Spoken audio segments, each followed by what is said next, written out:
A judge humiliates a young black girl in his courtroom, dismissing her defense with cruel condescension. But then, in a moment that leaves the courtroom stunned, she fires back with a revelation. "My dad is your boss." The judge's smug composure shatters as the truth sinks in. Who is this girl? How will this explosive revelation ripple through their lives? And what will happen when the judge's darkest secrets collide with a family determined to stand strong? Before we get into the story, comment below where in the world you are watching from today. Judge Roderick Hayes sat straight-backed on his leather chair, peering down at the defendant from his elevated position. The morning light filtering through the tall courthouse windows did nothing to soften his stern expression. His gavel rested heavily in his hand, a familiar weight that had become an extension of his authority over the years. "Mr. Peterson," he began, his voice carrying the weight of decades on the bench. "This court has heard your excuses before, 3 times to be exact." His words cut through the hushed courtroom like a knife through butter. The young man before him shifted uncomfortably, his public defender wincing slightly. "Your Honor, if I could just—" the defendant started. "You may not," Judge Hayes interrupted sharply. "The time for explanations was during your testimony." He adjusted his wire-rimmed glasses, a gesture that made even the seasoned bailiff tense up. 30 days in county jail. Perhaps this time the lesson will stick." The sharp crack of his gavel echoed through the chamber, followed by the shuffling of feet and murmured conversations as the court officers led the defendant away. Judge Hayes maintained his rigid posture until the last person filed out of the courtroom. As the sun began to set, Judge Hayes found himself in his usual booth at Sally's Diner, a worn menu in his hands, though he already knew every item by heart. The vinyl seats squeaked as he settled in, his black robe now traded for a perfectly pressed gray suit. "The usual Judge Hayes?" asked Martha, the waitress who had been serving him for the past 15 years. Her smile was genuine but careful, like someone approaching a sleeping bear. "Yes, Martha. The meatloaf, please, and—" "Coffee, black," she finished for him, her pen hovering over her notepad. "You know, Judge, you're becoming quite predictable." He raised an eyebrow at her familiar tone, but there was no real anger behind it. "Predictable is reliable, Martha. And in my line of work, reliability is essential." She nodded, a knowing look in her eyes. "That's what makes you such a brilliant judge, even if some folks think you're a bit—" She paused, searching for the right word. "Particular." "Grumpy is the word you're looking for," he replied dryly. "I've heard it before." Later that evening, in the silence of his meticulously kept Victorian home, Judge Hayes stood before the mahogany bookshelf in his study. His fingers traced the spine of a leather-bound photo album, hesitating before pulling it free. The weight of it felt heavier than it should, laden with memories he usually chose to ignore. Settling into his armchair, he opened the album. The first photo showed a younger version of himself, his arm around a small boy with his same stern jaw, but his mother's gentle eyes. William, his son, who hadn't spoken to him in 15 years. The next page revealed a Christmas morning, William opening presents, his wife Sarah smiling from the couch. Hayes remembered taking that photo, remembered how proud he'd been of providing such a perfect Christmas. What he hadn't realized then was that William hadn't wanted perfect, he'd wanted present. A father who attended Little League games instead of working late at the courthouse, who asked about his day instead of his grades. Judge Hayes closed the album, his throat tight. The tick of the grandfather clock echoed through the empty house, marking time in a home that had grown too large for one person. He glanced at his phone on the side table, William's number still stored in its memory, unused for so many years. His finger hovered over it for a moment before he turned away, retreating into the familiar comfort of his solitude. The morning sun cast long shadows across Judge Hayes's courtroom as he peered down at the unusual sight before him. A small girl, no more than 6 years old, standing beside her elementary school teacher. The child's dark curls were neatly tied back with yellow ribbons that matched her dress, and despite her size, she stood tall and unafraid. "Ms. Simmons," Judge Hayes addressed the teacher, his voice carrying its usual stern authority. "Please explain why you've brought this matter to my courtroom."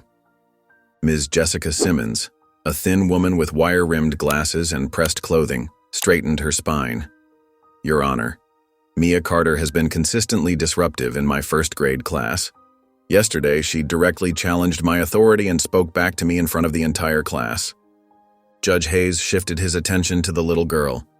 Young lady, do you understand why you're here? Mia's clear voice rang through the courtroom.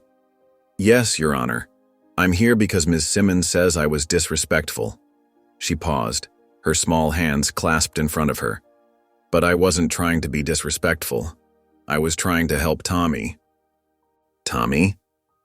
Judge Hayes raised an eyebrow. Tommy Williams, Your Honor. He has trouble reading out loud because of his dyslexia. Ms. Simmons made him stand up and read in front of everyone, even though he asked if he could read quietly at his desk instead. Mia's voice grew stronger as she continued. When Tommy started crying, I raised my hand and told Ms. Simmons it wasn't fair to make him feel bad just because his brain works differently. The judge's expression remained stern. Young lady, it is not your place to question your teacher's methods. Ms. Simmons has years of experience. But she was wrong, Mia interrupted, her eyes shining with conviction. My mommy always said that standing up for what's right is more important than following rules that hurt people. And Mia's voice caught slightly. Before she went to heaven, she made me promise to always be kind and brave. Judge Hayes leaned forward, his tone dripping with condescension. This is a courtroom, not a playground. Your childish arguments? You can't talk to me like that, Mia suddenly declared, her small face flushing with indignation. My dad is your boss. The words echoed through the suddenly silent courtroom. Judge Hayes felt the blood drain from his face as the pieces clicked into place. Carter, Chief Justice Marcus Carter's daughter. The same Marcus Carter who had recently been appointed as Chief Justice of the State Supreme Court. The bailiff shifted uncomfortably. The court reporter's fingers froze over her stenotype. Even Ms. Simmons took an unconscious step backward, her earlier confidence evaporating. Judge Hayes stared at the little girl before him, seeing her in a new light. The confident stance, the articulate speech, the unwavering sense of justice. Suddenly they all made sense. She was indeed Marcus Carter's daughter, and he had just spent the last 10 minutes treating her with the same dismissive attitude he showed everyone else. The weight of this realization settled heavily in his stomach as Mia continued to meet his gaze, her chin raised defiantly. For the first time in years, Judge Roderick Hayes found himself completely at a loss for words. Word spread through the courthouse like wildfire. Legal assistants whispered behind filing cabinets, and clerks exchanged knowing looks across the hallways. The story of how little Mia Carter had stood up to the formidable Judge Hayes grew with each retelling. Did you hear? Martha from Records Management whispered to her colleague. The Chief Justice's daughter put Hayes in his place this morning, right there in open court. In the courthouse cafeteria, 2 junior attorneys tried to hide their smirks as Judge Hayes walked past their table, his usual commanding presence somewhat diminished. His shoulders were slightly hunched, and his typically stern expression had been replaced by one of distraction. Back in his chambers, Judge Hayes sat at his desk, staring at the case file before him. Carter, Mia E., was printed in neat type at the top. His fingers drummed against the wooden surface as he remembered the determined look in the little girl's eyes. Something about her demeanor, her unwavering conviction, had gotten under his skin. Opening his computer, he began searching through public records. The more he read, the heavier his heart became. Sandra Carter's obituary appeared on the screen, dated just 8 months ago. The photograph showed a beautiful woman with Mia's same dark curls surrounded by her loving family. The article described her as a devoted mother and wife who had passed away after a brief illness, leaving behind her husband Marcus and their 6-year-old daughter Mia. Judge Hayes leaned back in his chair, the weight of guilt pressing down on his chest.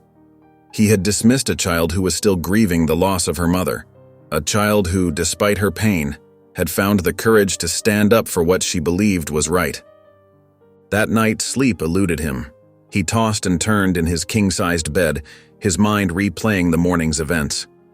The moonlight filtered through his bedroom window, casting shadows that seemed to dance with his memories. Suddenly, he was 10 years old again, standing in front of his 5th-grade teacher, Mrs. Blackwood. "Sit down, Roderick," she had snapped. "Nobody wants to hear about your ideas." He remembered the burning shame, the way his classmates had snickered, how he had vowed never to speak up again. The memory shifted to another, his father's dismissive wave when young Roderick tried to explain why he had defended a classmate from bullies. "Mind your own business, boy. You'll learn soon enough that no good deed goes unpunished." Rolling onto his side, Judge Hayes stared at the empty space beside him. Decades of loneliness stretched out in that vacant spot, years spent building walls so high that even his own son couldn't scale them. William hadn't spoken to him in 5 years, not since that bitter argument about Dad's impossible standards. And now here was Mia Carter, barely 6 years old, showing more courage and compassion than he had managed in his entire adult life. She had stood in his courtroom defending a classmate just as he had once done, but unlike him, she hadn't let anyone silence her voice. The ceiling fan spun lazily above him, its soft whirring unable to drown out the echoes of his conscience. In the darkness of his bedroom, Judge Roderick Hayes faced an uncomfortable truth. He had become exactly the kind of authority figure he had once feared and resented as a child. The morning sunlight streamed through the tall windows of Judge Hayes's chambers, casting long shadows across his polished desk. A gentle knock on the door made him look up from his paperwork. Chief Justice Marcus Carter stood in the doorway, his presence commanding yet calm. "Judge Hayes," Marcus said, his voice measured and controlled. "Do you have a moment?" Roderick straightened in his chair, gesturing to the leather seat across from him. "Of course, Your Honor." Marcus closed the door behind him and settled into the chair. His dark suit was immaculate, but the slight shadows under his eyes betrayed his exhaustion. "I understand you had my daughter in your courtroom yesterday." "Yes," Roderick replied, his throat suddenly dry. "There was an incident at her school." "I've read the transcript," Marcus interrupted softly. He placed a manila folder on the desk between them. "What interests me is your handling of the situation. Your tone, your dismissal of her explanation, your, shall we say, less than impartial approach." Roderick felt heat rising in his collar. "With all due respect, sir, I treated the case as I would any other." "Did you?" Marcus leaned forward slightly. "Because what I see here is a pattern of bias. A 6-year-old girl tries to explain why she stood up for a classmate, and you shut her down without proper consideration." The tension in the room grew thick enough to cut with a knife. Roderick's fingers tightened around his pen. "I made my judgment based on the facts presented." "The facts?" Marcus's voice remained steady, but his eyes hardened. "The facts are that my daughter, who recently lost her mother, showed more moral courage in your courtroom than most adults do in their lifetime, and you treated her like a common troublemaker." After Marcus left, Roderick sat at his desk, his hands trembling slightly as he shuffled papers. The Chief Justice's words had hit harder than he'd expected. But he was Judge Roderick Hayes. He didn't make mistakes. He didn't show weakness. As he left the courthouse that afternoon, a small group of reporters converged on him like vultures. "Judge Hayes, can you comment on the allegations of bias in your courtroom? Is it true you dismissed a case involving the Chief Justice's daughter without proper consideration? Judge Hayes, how do you respond to claims that your judgments show a pattern of prejudice?" Camera flashes burst around him as he pushed through the crowd, maintaining his stern expression. But inside, his stomach churned. Back in his office, a plain white envelope sat on his desk. No return address, no markings. Inside, he found a single sheet of paper. His eyes scanned the typed message. "Re, Thompson Family Case 2018. Your ruling destroyed their lives. The truth is coming out." Roderick's hands grew cold as he remembered the case. An African-American family had lost their home due to his ruling. He had convinced himself it was the right decision at the time, but now? He sank into his chair, the weight of the day pressing down on him like a physical force. The confrontation with Marcus, the reporter's questions, and now this letter. It all seemed to be closing in around him. For the first time in years, Judge Roderick Hayes felt something he hadn't allowed himself to feel in a very long time. Doubt. The afternoon sun cast long shadows across his office floor as he sat there, the letter still clutched in his trembling hands, his carefully constructed world beginning to crack at the seams. The autumn breeze rustled through the schoolyard as Judge Roderick Hayes stood at the edge of the playground, partially hidden by an old oak tree. He hadn't planned to be here, but something had drawn him to Mia Carter's elementary school during his lunch break. Perhaps it was guilt or curiosity, or both. Children's laughter filled the air as students enjoyed their recess. His eyes found Mia easily. She wore a bright yellow sweater and had her dark hair in 2 neat braids. She was sitting on a bench, sharing her sandwich with another girl, when a commotion near the slide caught her attention. A small boy, probably no more than 5 years old, had fallen and scraped his knee. Before the teacher on duty could even react, Mia was already there, kneeling beside the crying child. "It's okay," Roderick heard her say, her voice carrying across the playground. "I fall down sometimes too. Want to see my special trick to make it feel better?" The little boy nodded through his tears. Mia pulled a tissue from her pocket and gently dabbed at his knee. "First, we clean it up nice and gentle. Then we take 3 big dragon breaths. Like this," she demonstrated, puffing her cheeks out dramatically as she exhaled. The boy giggled despite his tears and copied her. After the 3rd breath, Mia smiled brightly. "See? Dragon breaths make everything better. That's what my mom used to tell me." Something tightened in Roderick's chest as he watched the scene unfold. This was the same girl he had dismissed so coldly in his courtroom. The same child he had judged without really seeing. 2 weeks later, Roderick found himself sitting across from Mia in the courthouse library. She had a debate competition coming up at school, and after a careful conversation with Marcus Carter, Roderick had offered to help her prepare. "So remember," he explained, his usual stern tone softened, "when you make your argument, you need to back it up with facts." Mia nodded seriously, her small fingers wrapped around a pencil that seemed too big for her hand. "Like when I told Ms. Simmons that Tommy wasn't being disruptive, he just needed his medicine?" Roderick paused, struck by her example. "Yes, exactly like that. You observed the situation and understood the real problem." As they worked together, Mia's natural intelligence and empathy shone through. She absorbed his lessons eagerly, but she also taught him something about seeing beyond the surface of things. During one of their sessions, Mia pulled out a small photo from her backpack. "This is my mom," she said quietly, showing him the picture of a smiling woman with Mia's same warm brown eyes. "I like to keep her with me when I do important things." The simple gesture triggered a memory in Roderick. Back home that evening, he found himself opening a dusty box he hadn't touched in years. Inside was a photograph of a little girl with pigtails and a gap-toothed smile, his granddaughter Emily on her 6th birthday, the last time he had seen her.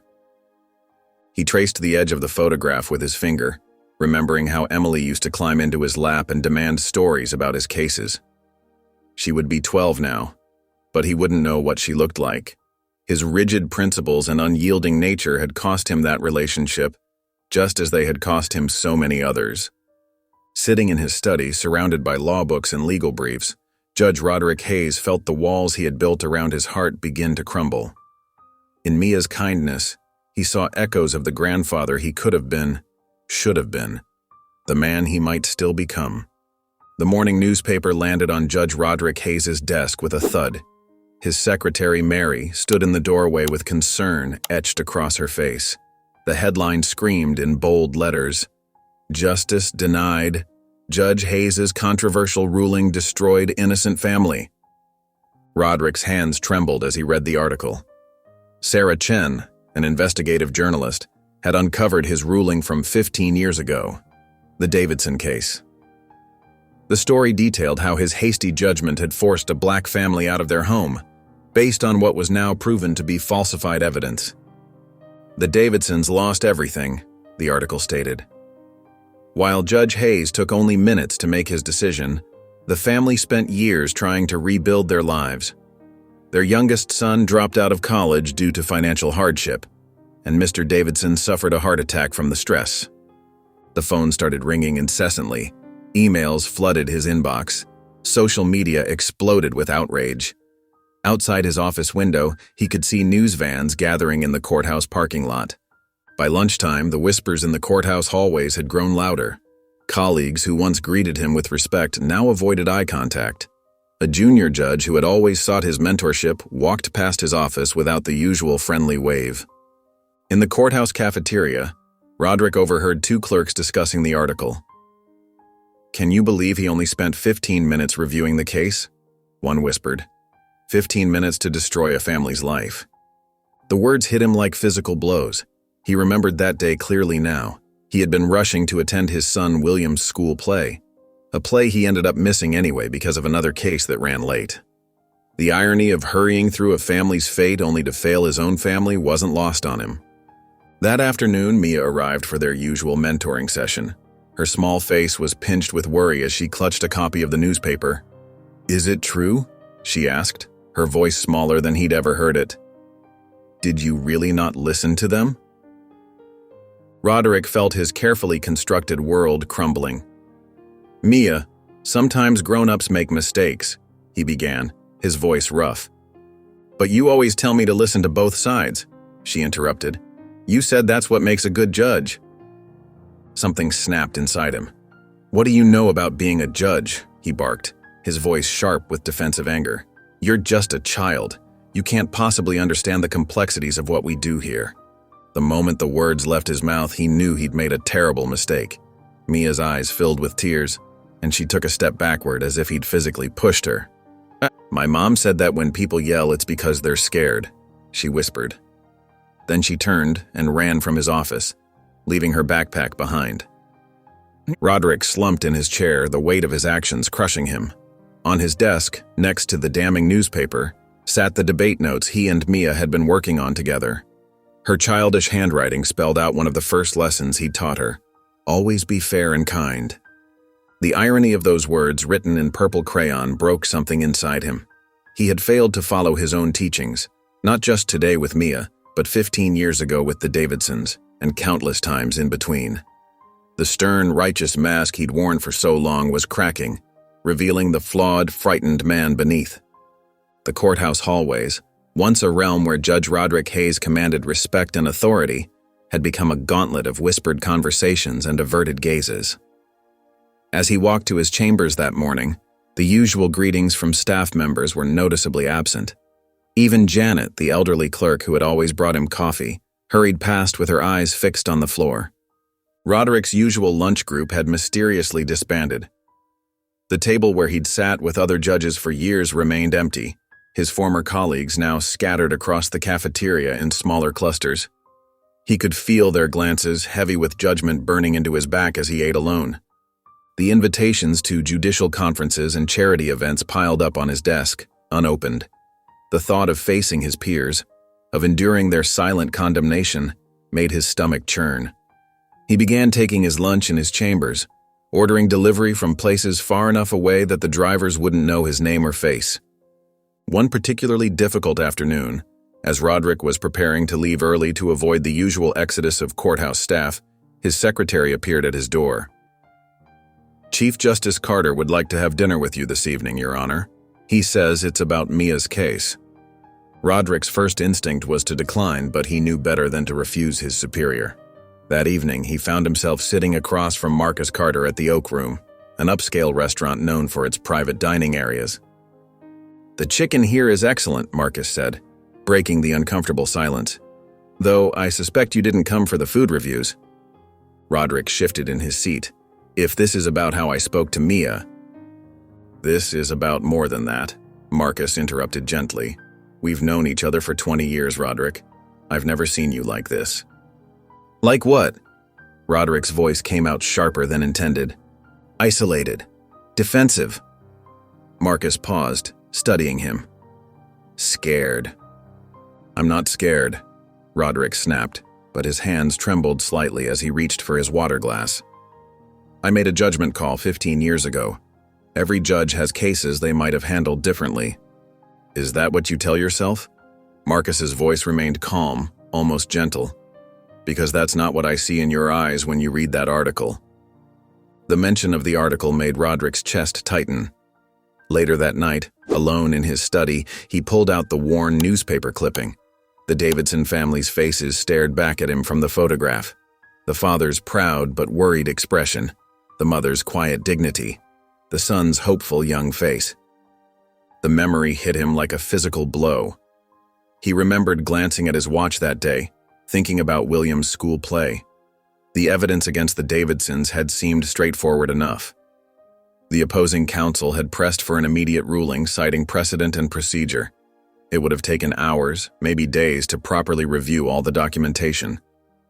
"We can wrap this up quickly, Your Honor," the opposing counsel had said. "The facts are clear." But they hadn't been clear. He had known that, even then. He had seen the slight tremor in Mrs. Davidson's hands as she clutched their documentation, the desperate plea in Mr. Davidson's eyes. But he had chosen expediency over thoroughness, authority over empathy. Roderick set down the article, his hands shaking. The weight of that choice, made in a moment of selfish convenience, had altered the course of multiple lives. Now, 15 years later, the truth of his actions was laid bare, not just to the public but to himself. The carefully constructed justifications he'd built around that decision were crumbling, leaving him face to face with the raw reality of what he'd done. The school auditorium buzzed with excitement as parents and teachers filed in for the annual middle school debate competition. Mia Carter stood backstage, smoothing her navy blue dress and taking deep breaths just like Judge Hayes had taught her. "Remember," he had said during one of their practice sessions, "speak from your heart, but let your mind guide the words." Through the curtain's gap, she could hear fragments of whispered conversations from the gathering crowd. "That's the little girl from the courthouse incident. Did you hear what happened with Judge Hayes? Should they even let her compete after all that drama?" Mia's hands trembled slightly as she clutched her note cards, but she remembered another piece of Judge Hayes's advice. "When people doubt you, let their skepticism fuel your determination."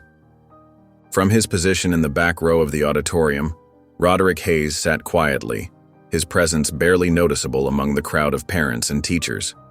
He had slipped in just as the lights dimmed, choosing a seat near the exit. His heart raced with an unfamiliar mixture of pride and anxiety as he watched Mia take the stage. The topic was, should schools ban mobile phones? Mia's opponent, a tall boy named Timothy, spoke first, arguing for the ban. His points were well-researched, but delivered mechanically. When Mia's turn came, she stood and approached the podium with measured steps. "Before I begin," she said, her voice clear and steady, "I want to tell you about my friend Sarah. Last month, her mom had a medical emergency during school hours. Because Sarah had her phone, she was able to call 911 immediately. The doctor said those extra minutes made all the difference." Roderick felt his chest tighten. This was exactly how he had coached her. Start with a personal story, make it relatable, then build your argument. As Mia continued, weaving statistics and logic with personal examples, he could see the audience leaning forward in their seats, captured by her natural eloquence. When the judges announced Mia as the winner, the applause was genuine and enthusiastic. The whispers had transformed from criticism to admiration. Roderick stood up quietly, intending to slip away unnoticed, but his movement caught Mia's eye from across the room.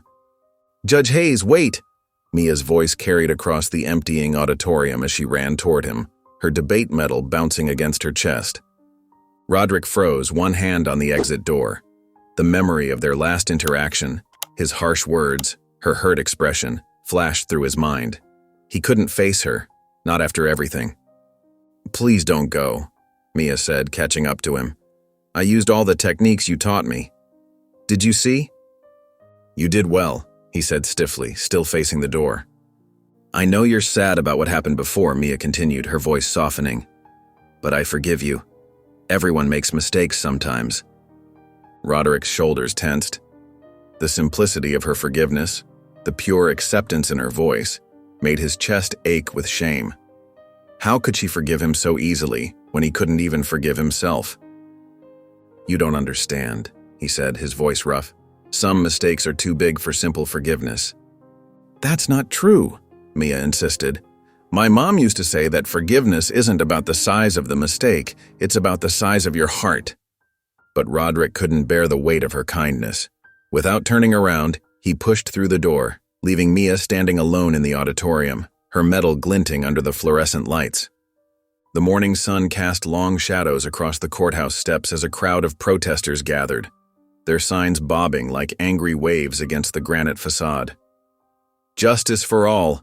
Hayes must go," read one placard, while another demanded, "Protect our children from biased judges." Inside his chambers, Judge Roderick Hayes stood at the window, watching the growing mass of people below. His normally pristine desk was cluttered with newspapers, each headline more damning than the last. The petition for his resignation, bound in a thick manila folder, sat unopened at the center of the chaos. "Judge Hayes," his secretary's voice crackled through the intercom, "Channel 5 News is requesting a statement about the petition. It's gathered over 5,000 signatures already." Roderick pressed the button without taking his eyes off the crowd. "No comment," he replied, his voice hoarse from lack of sleep. When he finally left the courthouse that evening, camera flashes exploded around him like lightning. Reporters shouted questions, their voices blending into a cacophony of accusations. "Judge Hayes, how do you respond to allegations of racial bias in your rulings? What about your treatment of Mia Carter? Will you step down voluntarily?" He pushed through them wordlessly, ducking into his car as microphones thrust through the narrow gap before he could close the door. The drive home offered no respite. More reporters had set up camp outside his house, their news vans creating a makeshift barrier around his property. Inside his dark living room, Roderick slumped into his leather armchair, not bothering to turn on the lights. The phone's shrill ring pierced the silence, making him jump. He almost let it go to voicemail, but something made him reach for the receiver. "Dad?" The voice hit him like a physical blow. William. His son hadn't called him in 3 years. "William," Roderick managed, his throat tight. I didn't expect—" "Yeah, well, seeing your father's face plastered all over national news tends to grab your attention." William's tone was cold, clinical. "Care to explain what's going on?" Roderick closed his eyes, remembering countless dinner table arguments, missed baseball games, and eventually, William's graduation ceremony where his son had refused to acknowledge him from the stage. "It's complicated," Roderick said. "It always is with you, isn't it?" William's bitter laugh crackled through the line. "First time I see you on TV in years, and it's because you're bullying a 6-year-old girl who lost her mother. Real nice, Dad, real nice." "Son, please, don't son me. You lost that right a long time ago. I just called to say—" William's voice caught slightly. "I'm not surprised. This is exactly why Sarah doesn't know her grandfather. You never change." The line went dead before Roderick could respond.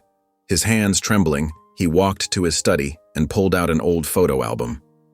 There, tucked between yellowing pages, was a picture he hadn't looked at in years. William holding baby Sarah, both of them beaming at the camera. Roderick's finger traced the outline of his granddaughter's face. She'd be 7 now, the same age as Mia. The realization hit him like a wave. His granddaughter was growing up without him, just as he'd let his son grow up without a real father. And now, here he was, alone in a dark house surrounded by reporters, having pushed away everyone who might have stood by him in this moment. A camera flash from outside illuminated the room briefly, catching his reflection in the window. An old man, shoulders bent under the weight of his choices, clutching a photograph of a family he'd lost long before any petition called for his resignation. The manila envelope arrived on Roderick's desk early Monday morning. Inside was an elegantly printed invitation to the annual Children's Hope Foundation Gala, along with a handwritten note from Chief Justice Marcus Carter. "Sometimes the best way forward is to look beyond ourselves. Marcus." Roderick's first instinct was to decline. The thought of facing a room full of people who had undoubtedly read about his recent troubles made his stomach churn. But something about Marcus's words nagged at him, preventing him from immediately tossing the invitation aside. That afternoon, Marcus appeared in Roderick's chambers, his presence filling the room with quiet authority. "I trust you received the invitation," he said, settling into the chair across from Roderick's desk. "Marcus, I appreciate the gesture, but—" The foundation helps children from disadvantaged backgrounds access educational opportunities, Marcus interrupted smoothly. Children who might otherwise slip through the cracks of our system. Roderick shifted uncomfortably in his chair. I'm not exactly the best person to represent the judiciary right now. Marcus leaned forward, his eyes kind but determined. Everyone deserves a second chance, Roderick. Even judges who've lost their way. The evening of the gala arrived crisp and clear. Roderick stood at the entrance of the grand ballroom, tugging at his bow tie. The room buzzed with conversation and laughter, strings of fairy lights casting a warm glow over the elegant decorations. In one corner, children from local schools performed songs they'd practiced for weeks. Among them stood Mia Carter, her voice clear and confident as she led her group in a heartfelt rendition of Lean on Me. Roderick found himself drawn to the performance area, watching as Mia helped a younger boy who had forgotten the words, whispering them gently in his ear. After the song, she noticed a girl sitting alone and immediately went to include her in the group's activities. She has her mother's heart, Marcus's voice came from behind him. Sandra always said that kindness was like a pebble in a pond. The ripples go further than you can see. They watched as Mia organized a game, making sure every child had a role to play. Her natural leadership reminded Roderick of William at that age, before the distance between them had grown too wide to bridge. Later, as the evening wound down, Marcus found Roderick on the terrace, away from the crowd. The night air was cool, carrying the distant sound of children's laughter from inside. You know, Roderick, Marcus began, joining him at the railing. I've watched you these past few weeks. The man I see isn't the monster those protesters make you out to be. But he's not the man you could be either. Roderick gripped the railing tighter. And what man is that? The one who remembers that justice isn't just about following rules, it's about understanding people. Marcus turned to face him fully. You don't need to be perfect, you just need to try. The words hit Roderick like a physical force. He thought of Mia's simple kindness inside, of William's bitter phone call, of all the times he'd chosen rigid principle over human connection. Marcus's hand landed gently on his shoulder. Sometimes the hardest verdicts we have to pass are on ourselves, he said quietly, then turned and walked back inside, leaving Roderick alone with thoughts that wouldn't stop spinning. The morning after the gala, Roderick sat at his kitchen table staring at his phone. Sunlight streamed through the window, warming his hands as they trembled slightly over the keypad.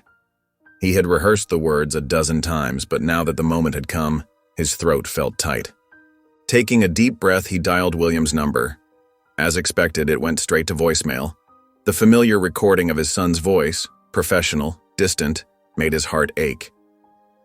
William, Roderick began, his voice rougher than usual. This is your father. He paused, closing his eyes. I've been doing a lot of thinking lately about the kind of man I've been, the kind of father I was to you. His fingers traced the worn edge of an old photograph on the table, William's high school graduation, the last time they'd truly smiled together. I was wrong, son, wrong about so many things. I chose my career over our relationship. I pushed you away when you needed me most. His voice cracked slightly. I became the very thing I promised myself I'd never be, a father who wasn't there for his child. Roderick took another steadying breath. I know this doesn't make up for lost time, but I want you to know that I'm sorry. Truly sorry. If you're willing, I'd like a chance to talk. About everything. About anything. He paused again. I miss you, son. And I miss Emily, too. The mention of his granddaughter's name brought unexpected tears to his eyes. I love you both. Across town, William Hayes sat in his office, listening to his father's message. His hand hovered over the delete button, but something in his father's voice, a vulnerability he'd never heard before, made him hesitate. He set the phone down without responding, turning to stare out his window at the city skyline. Meanwhile, at the courthouse, Roderick returned from lunch to find a small envelope on his desk. Inside was a handmade card decorated with careful crayon drawings of flowers and hearts. The childish yet neat handwriting was unmistakably Mia Carter's. Dear Judge Hayes, the card read, thank you for helping me with my debate. Even though you're going through hard times, you still made time to teach me. My mom always said that when people help others, it shows who they really are inside. I think you have a good heart, even if you sometimes forget to show it. Your friend, Mia. Roderick sat heavily in his chair, the card trembling slightly in his hands. A drop of moisture fell onto the paper, and he quickly wiped his eyes with his sleeve. He thought of all the times he'd dismissed such gestures as sentimental nonsense, yet here he was, moved to tears by a child's simple words of kindness. He carefully placed the card in his desk drawer, but not before reading it one more time. Mia's words echoed in his mind. It shows who they really are inside. For the first time in years, Roderick allowed himself to hope that maybe, just maybe, it wasn't too late to show the world, and more importantly, his son, who he really was inside. The weight of his morning's voicemail to William still pressed on his heart, but somehow, Mia's unexpected kindness made that weight a little easier to bear. He touched the drawer where he'd placed the card, a reminder that even small acts of grace could light the way forward. Roderick stood before the modest two-story house, his heart pounding. The Thompson family lived here, the family whose lives he had affected with his hasty ruling 12 years ago. The late afternoon sun cast long shadows across the neat front yard as he walked up to the door. Before he could knock, the door opened. Mrs. Thompson, now in her 50s with streaks of gray in her hair, stood there with arms crossed.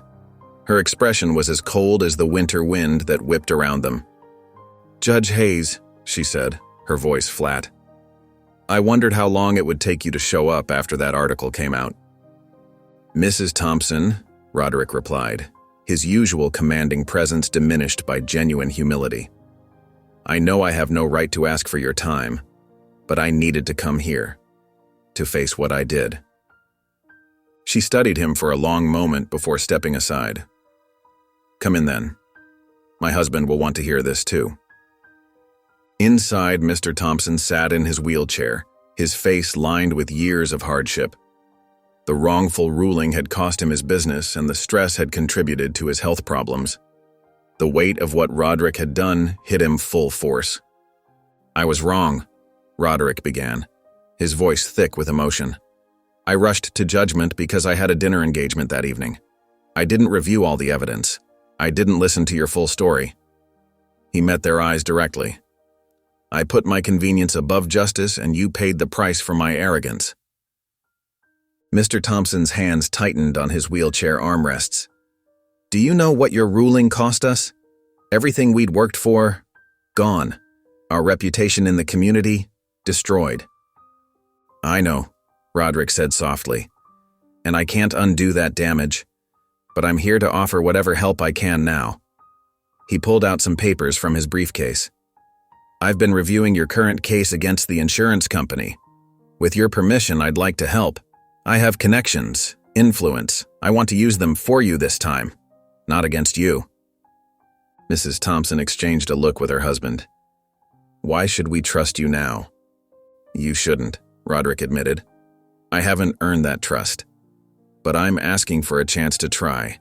Not for my sake, but because you deserve to finally have someone fighting on your side." The silence that followed was heavy with years of pain and resentment. Finally, Mr. Thompson spoke, his voice rough but steady. "Show us what you have." For the next hour, Roderick walked them through his strategy for their current case. Gradually, the tension in the room began to ease as they focused on the practical details. Mrs. Thompson even offered him coffee, which he accepted with quiet gratitude. As the sun began to set, Roderick gathered his papers to leave. At the door, Mrs. Thompson touched his arm. "Judge Hayes," she said, her voice softer than before. "What you did today, coming here, admitting your mistake, that took courage. We're not ready to forgive yet, but we appreciate the effort." Driving home in the gathering darkness, Roderick felt lighter than he had in weeks. The Thompson family's cautious acceptance of his help wasn't forgiveness. He knew that, but it was a start. Their pain had shown him just how far he still had to go, how much work lay ahead in truly making amends. As he pulled into his driveway, Roderick realized that facing the Thompsons had been both the hardest and most necessary step he'd taken so far. The road to redemption would be long, but for the first time, he felt ready to walk it, no matter where it led. The morning sun cast long shadows across the courthouse steps as Roderick Hayes approached, his shoulders tense beneath his dark suit. After his visit to the Thompsons, he felt both drained and oddly energized. The weight of his past mistakes still pressed heavily, but there was a glimmer of possibility now, a chance to do better. As he neared the entrance, he spotted a small figure sitting on the steps, papers spread around her like fallen leaves. Mia Carter's bright yellow dress stood out against the gray stone, and she was muttering to herself, completely absorbed in whatever she was reading. "Good morning, Mia," Roderick said softly, not wanting to startle her.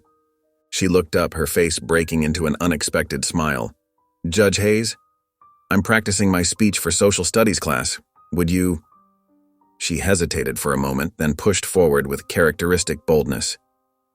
"Would you like to hear it?" Roderick glanced at his watch, his first instinct to decline, but something in Mia's hopeful expression made him pause. "I suppose I have a few minutes," he said, lowering himself onto the step beside her. Mia stood up, smoothing her dress with careful hands. She took a deep breath and began speaking, her young voice clear and steady in the morning air. "My speech is called The Power of Second Chances," she announced.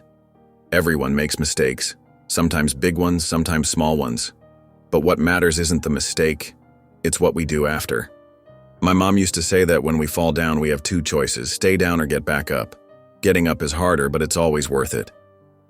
Roderick felt his throat tighten as Mia continued, her words touching something deep within him. "When someone makes a mistake and truly wants to do better, we should help them up, not push them down. That's what my mom did for people, and that's what I want to do too. Because everyone deserves a chance to make things right." As she finished, Mia looked at Roderick with those wise eyes that seemed to see right through him. "What did you think?" she asked. Roderick had to clear his throat before he could speak. "That was very well done, Mia. Your mother would be proud." Back in his chambers later that morning, Roderick couldn't shake Mia's words. They echoed in his mind as he stared at his computer screen, fingers hovering over the keyboard. Slowly, deliberately, he began to type, "Proposal Youth Mentorship Program at Jefferson County Courthouse." The words flowed easier than he expected, fueled by Mia's simple wisdom about second chances. He outlined a program where judges and legal professionals would mentor at-risk youth, sharing their experiences and providing guidance. It would be a chance to make a real difference to prevent others from making the kinds of mistakes he had made. As he wrote, Roderick felt something shift inside him. For the first time in weeks, he wasn't just trying to escape his past, he was trying to use it to help others. The idea felt right, like a key fitting into a lock he hadn't known was there. He looked up from his computer to see Mia's thank you card still propped on his desk, its childish handwriting somehow more meaningful now. Perhaps sometimes the best guidance came not from years of legal experience, but from the pure, uncomplicated wisdom of a child who still believed in second chances. Chief Justice Marcus Carter leaned back in his leather chair, studying the proposal on his desk with an unreadable expression. Roderick shifted in his seat, feeling more like a nervous first-year law student than a seasoned judge. "A mentorship program?" Marcus finally spoke, his voice measured. "It's an interesting proposal, Roderick, but given recent events, you understand my hesitation." Roderick nodded, his throat dry. "I do. But that's exactly why this matters. We have a chance to make real change, to help young people before they make the kinds of mistakes I did." Marcus tapped his fingers on the desk thoughtfully. "And you're willing to put in the time, the emotional investment? This isn't like presiding over a courtroom, Roderick. These kids will need consistency, patience, understanding." "I'm ready," Roderick said, surprised by the firmness in his own voice. "Prove it," Marcus replied, leaning forward. "Lead the first group yourself. Show me, show everyone, that you're truly committed to this change. Do that, and you'll have my full support." The following week, Roderick stood awkwardly before a small group of students in one of the courthouse's conference rooms. Mia sat among them, her presence both reassuring and nerve-wracking. 5 other students, ranging from ages 10 to 13, watched him with varying degrees of interest and skepticism.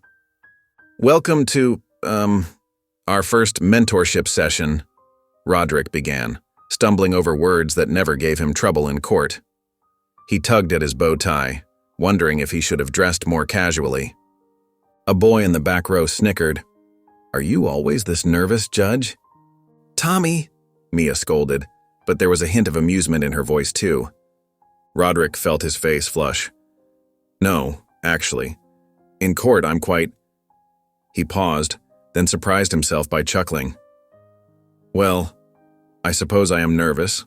This is new for me too." "That's okay," said a quiet girl named Sarah.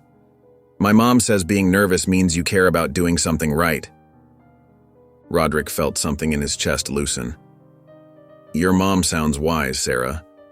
Would you like to tell us more about her?" Sarah hesitated, then slowly began sharing about her mother's struggle as a single parent. One by one, the other students started opening up too. Tommy talked about his difficulties with anger management, while another student, Marcus, no relation to the Chief Justice, spoke about his dream of becoming a lawyer despite his learning disabilities. Through it all, Mia acted as a bridge, asking thoughtful questions and sharing her own experiences of loss and hope. Her openness encouraged the others, and Roderick watched in amazement as the initial awkwardness dissolved into genuine connection. "My teacher says I'll never amount to anything," Tommy admitted during a particularly honest moment. "Says I'm too disruptive." "I used to be told similar things," Roderick found himself saying, "but success isn't about being perfect. It's about learning from our mistakes and trying to do better." He caught Mia's eye as he said this, and she beamed at him. The other students were nodding too, and Roderick realized with sudden clarity that his past failures weren't just sources of shame. They could be lessons that helped others avoid the same pitfalls. As the session drew to a close, Sarah raised her hand shyly. "Will you be here next week too, Judge Hayes?" "Yes," Roderick replied without hesitation. "I will." The smile that spread across Sarah's face, mirrored by the other students, told him he'd made the right decision. In trying to help these young people, he was finding his own path to redemption. The local newspaper's headline stared up at Roderick from his desk. "Judge's Youth Program, Genuine Change or PR Stunt." The article went on to question his motives, citing anonymous sources who claimed he was merely trying to salvage his reputation after the recent scandals. Roderick's hands trembled as he set down the paper. Outside his chambers, he could hear the usual bustle of courthouse activity, but it felt distant, muffled by the weight of public scrutiny. His phone buzzed, another call from a reporter seeking comment. "Judge Hayes," his secretary's voice crackled through the intercom. "Channel 5 News is here for a statement about the mentorship program." "Tell them no comment," he replied, his voice weary. The criticism hurt more than he'd expected, perhaps because for the first time in years, he was trying to do something genuinely good. His phone buzzed again, but this time the caller ID made his heart skip. William Hayes. Roderick stared at the screen for 3 rings before answering. "Hello, William," he said softly. "I saw your program on the news." William's voice was cold, controlled. "Quite the publicity campaign you've got going." Roderick's throat tightened. "It's not like that, son." "Really? Because from where I'm sitting, it looks like you're trying to play father figure to a bunch of strangers while your own granddaughter doesn't even know what you look like." The words hit like physical blows. "William, I'm trying to make things right." "Make things right?" William's laugh was bitter. "You know what would make things right? Being there when Mom was sick, being there for my graduation, being there for Emily's birth. But instead, you're mentoring other people's kids for the cameras." "That's not fair," Roderick protested, but his voice lacked conviction. "Life's not fair, Dad. Isn't that what you always said from your bench?" The line went dead. Roderick sat in his darkened office long after the courthouse had emptied. The mentorship program's materials lay scattered across his desk.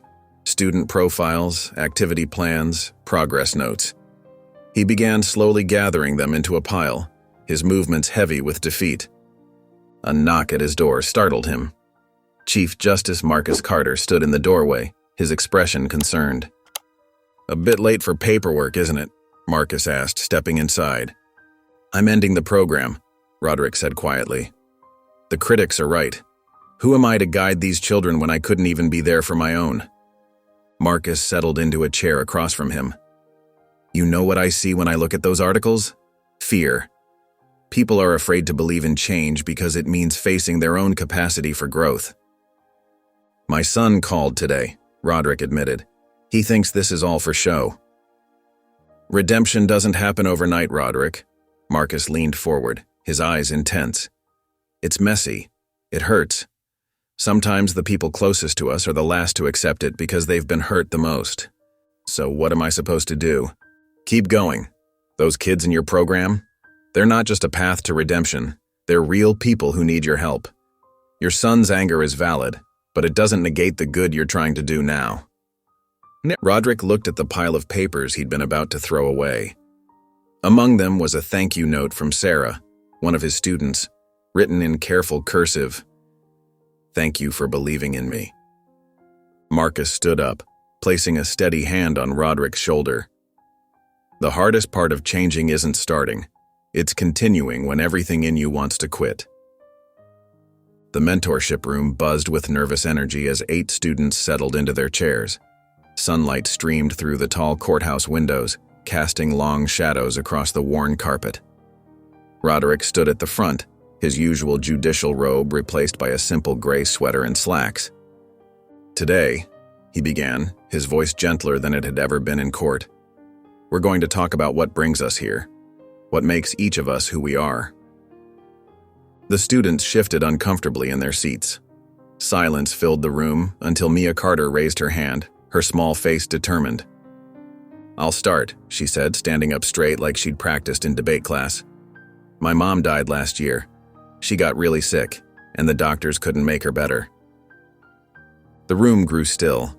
Even the usual courthouse noise seemed to fade away. "Sometimes," Mia continued, her voice trembling slightly, "I forget what her laugh sounded like. But then I remember how she used to say that helping others was the best medicine for a sad heart." A boy named Marcus wiped his eyes quickly. "My mom's in prison," he whispered. "I haven't seen her in 3 years." Another student, Sarah, reached over and squeezed his hand. "My parents got divorced. Dad moved away and doesn't call anymore." One by one, the students shared their stories, of loss, of abandonment, of struggles too heavy for young shoulders. Tears flowed freely, but there were also nods of understanding and small smiles of recognition. Roderick watched as these young people who'd entered the room as strangers formed bonds through their shared pain. His chest tightened with emotion. "I have a story, too," he found himself saying, his voice rough. The students turned to him, surprised. "I have a son named William and a granddaughter I've never met." He paused, gathering his courage. "I thought being a successful judge was more important than being a good father. I missed baseball games and school plays. I worked late instead of having dinner with my family." The words came easier now, like a dam breaking.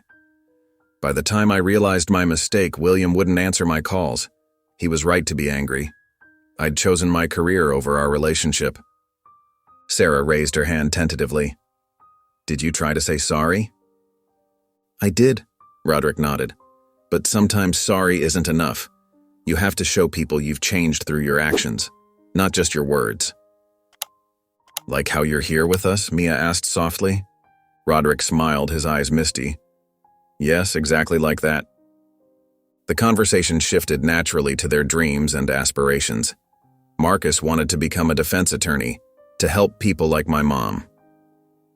Sarah spoke about becoming a family counselor. 2 other students expressed interest in law enforcement, while another wanted to be a judge, but a nice one like you're becoming, she added, making everyone laugh. Roderick felt something warm bloom in his chest as he listened to their plans. These weren't just troubled kids anymore. They were young people with hopes and dreams, determination shining in their eyes. "You know what?"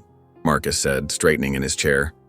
I used to think judges were scary, but you're actually pretty cool, Judge Hayes."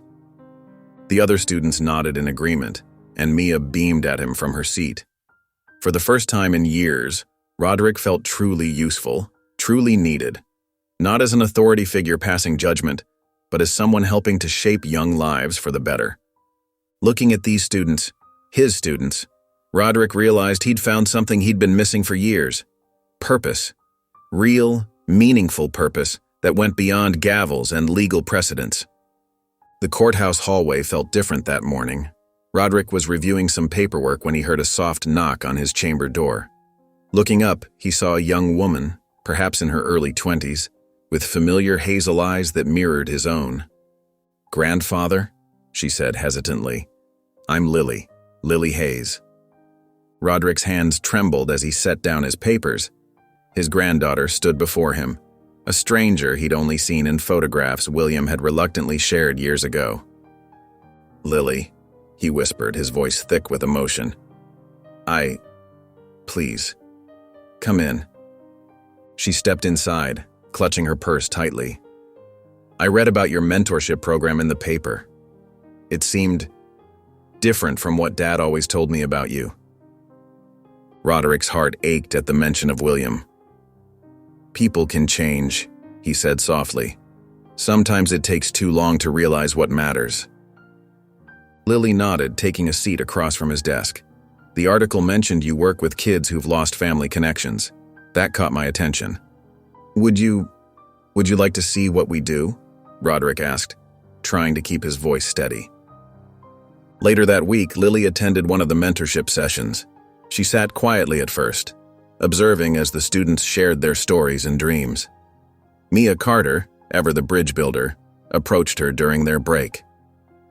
"Are you Judge Hayes' granddaughter?" Mia asked, offering Lily a cookie from the snack table. "He has your picture on his desk now." Lily's eyes widened. "He does?" "Uh-huh. He looks at it a lot when he thinks we're not watching," Mia said with a knowing smile. As the session continued, Lily found herself drawn into the students' discussions. She shared her own experience of growing up without a grandfather and how it felt to take this first step toward connection. "Sometimes grown-ups mess up really bad," she told the group. "But watching my grandfather here with all of you, I think people deserve second chances if they're really trying to change." The students nodded in agreement, and Roderick had to turn away to hide his tears. After several visits, Lily made a decision. She called her father, William, and invited him to observe a session. "Just come once, Dad," she pleaded. "See what he's doing now." William arrived the following week, his face set in hard lines of skepticism. He stood at the back of the room, arms crossed, watching as Roderick guided the students through a discussion about integrity and responsibility. "When I was your age," Roderick was saying, "I thought success meant winning at all costs. I was wrong. Real success is about the lives we touch, the relationships we build." William's posture softened slightly as he watched a young boy share his dream of becoming a teacher. Roderick listened intently, offering gentle encouragement and practical advice. "He's different with them," William murmured to Lily. "And he's trying to be different with everyone," she replied, "including us." As the session ended, William watched the students gather around Roderick, asking questions and sharing jokes. Mia Carter noticed William and approached him fearlessly. "You're Judge Hayes' son?" she asked. "He talks about you sometimes. He says you taught him his biggest lesson about what matters most in life." William swallowed hard, watching his father interact with the students. For the first time in years, he saw not the stern, unyielding judge who'd missed his childhood, but a man earnestly trying to right his wrongs. The courthouse auditorium buzzed with excitement as community members, legal professionals, and families filled the seats. Banners celebrating the mentorship program hung from the walls, and proud students stood near the podium, dressed in their best clothes. Roderick adjusted his tie nervously, scanning the crowd. His heart skipped when he spotted William and Lily Hayes slipping into seats near the back. They'd come, just as they'd promised. Chief Justice Marcus Carter stepped up to the microphone. "Welcome, everyone. 6 months ago, this program was just an idea. Today we celebrate not just its success, but the remarkable young people who make it special. One by one, students shared their stories. They spoke of dreams rekindled, confidence restored, and bridges rebuilt. Roderick watched from the side, his eyes misty as he remembered their first awkward sessions. Then it was Mia Carter's turn. She approached the podium, her small frame barely visible behind it. Marcus beamed at his daughter as she adjusted the microphone. "When I first met Judge Hayes, I thought he was the meanest person in the world," Mia began, drawing surprised laughter from the audience. "But then something amazing happened.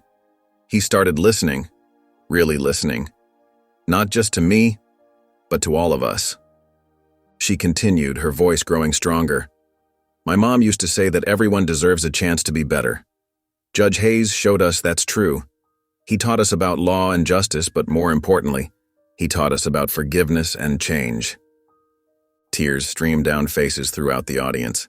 Even William Hayes leaned forward, captivated by the little girl's words. "Now when people ask me what I want to be when I grow up, I say I want to be like Judge Hayes," Mia concluded. "Not the person he used to be, but the person he chose to become." The audience erupted in applause, rising to their feet. Roderick dabbed at his eyes with a handkerchief, overwhelmed by the moment. After the ceremony, William approached his father. They stood awkwardly for a moment before William spoke. "That was impressive," he said softly. "These kids really look up to you." Roderick's voice wavered. "I wish I'd been half as good a father as I'm trying to be a mentor." "Maybe," William hesitated. "Maybe we could have dinner sometime, talk about things." "I'd like that," Roderick replied, fighting back tears. "Very much." As the crowd thinned, Marcus Carter joined Roderick near the refreshment table.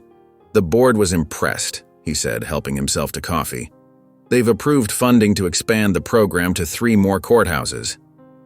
Roderick nodded, watching Mia chat animatedly with Lily across the room. "I never expected any of this when we started." "That's usually how the best changes happen," Marcus replied. "They surprise us. Speaking of which, how would you feel about taking on a larger role? We need someone to oversee all 4 programs."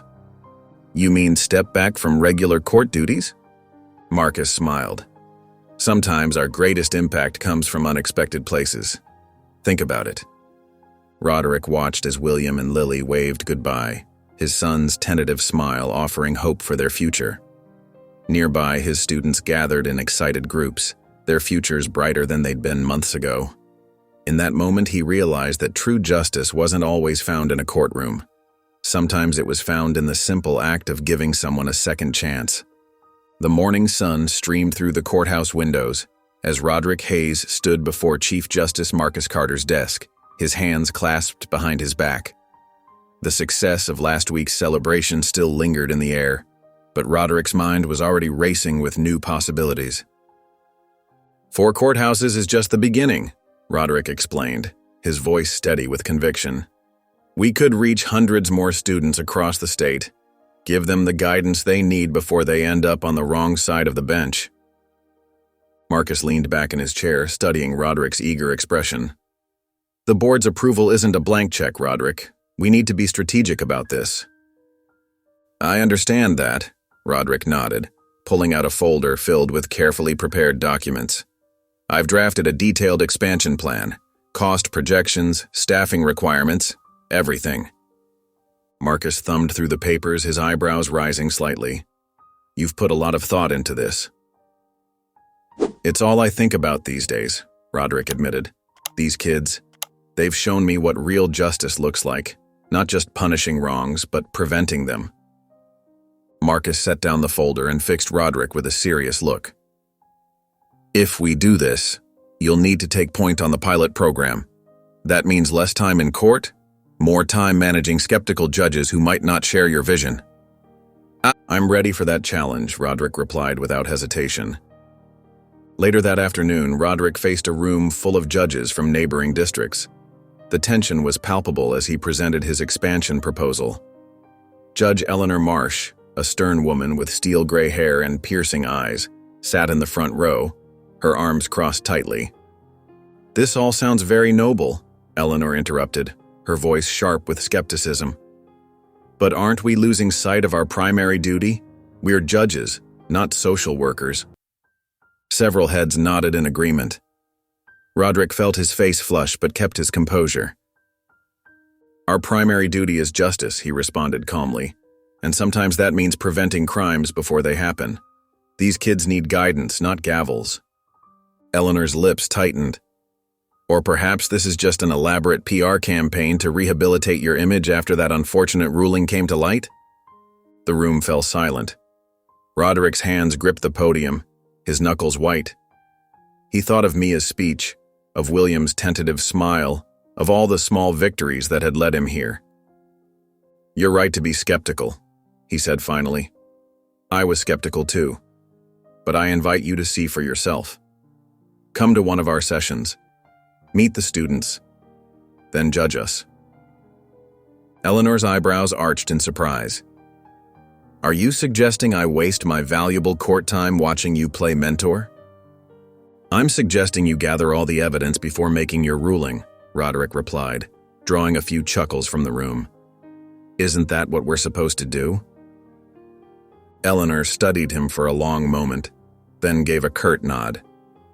Very well. Tomorrow afternoon. But I warn you, I'll be watching closely. As the meeting dispersed, Roderick felt a mix of anxiety and determination. He knew tomorrow's session needed to be perfect, not for his sake, but for the sake of every student who deserved a chance at a better future. Marcus approached him in the hallway afterward. Bold move inviting Eleanor. She's not known for changing her mind easily. Neither was I, Roderick replied with a small smile. But sometimes all it takes is seeing things from a different perspective. The next afternoon, Judge Eleanor Marsh strode into the courthouse's community room with perfect posture and a skeptical frown. Her dark blazer and pearl necklace seemed out of place among the casual atmosphere of the mentorship session. Roderick Hayes greeted her with a polite nod, gesturing to an empty chair at the back of the room. Please make yourself comfortable, he said quietly. We're about to begin. Eleanor sat stiffly, her leather portfolio balanced on her knee as she observed the group of students filing in. Her eyes lingered on Mia Carter, who bounded in with an infectious smile and immediately began helping arrange the chairs in a circle. The session started with their usual check-in routine. Each student shared something positive from their week, along with any challenges they faced. Eleanor's pen moved across her notepad, documenting every word with judicial precision. When it was Mia's turn to speak, she stood up straight, her small hands clasped in front of her. This week was hard, she admitted, her voice clear but tender. It was my mom's birthday on Tuesday. The room grew still. Even Eleanor's pen stopped moving. I missed her a lot, Mia continued, but I remembered what Judge Hayes taught us about turning sad feelings into helping others. So I brought cupcakes to school and shared them with everyone, just like my mom used to do. It made me feel closer to her. Tears glistened in several students' eyes. Eleanor's hand trembled slightly as she reached for her water bottle. Other students began sharing their own stories of loss and healing. One boy spoke about his father's incarceration, another about living with her grandmother after her parents' divorce. Each story wove together, creating a tapestry of shared experiences and mutual support. Near the end of the session, Marcus Thompson, a quiet teenager who rarely spoke up, raised his hand. I got some news yesterday, he said, his voice barely above a whisper. Remember that scholarship application Judge Hayes helped me with? The one for pre-law students?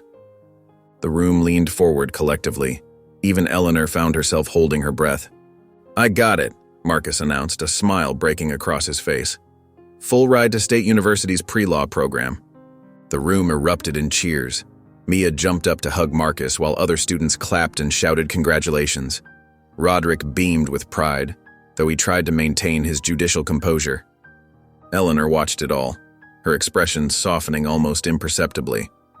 When the session ended, she remained seated as the students filed out, each one stopping to thank Judge Hayes on their way.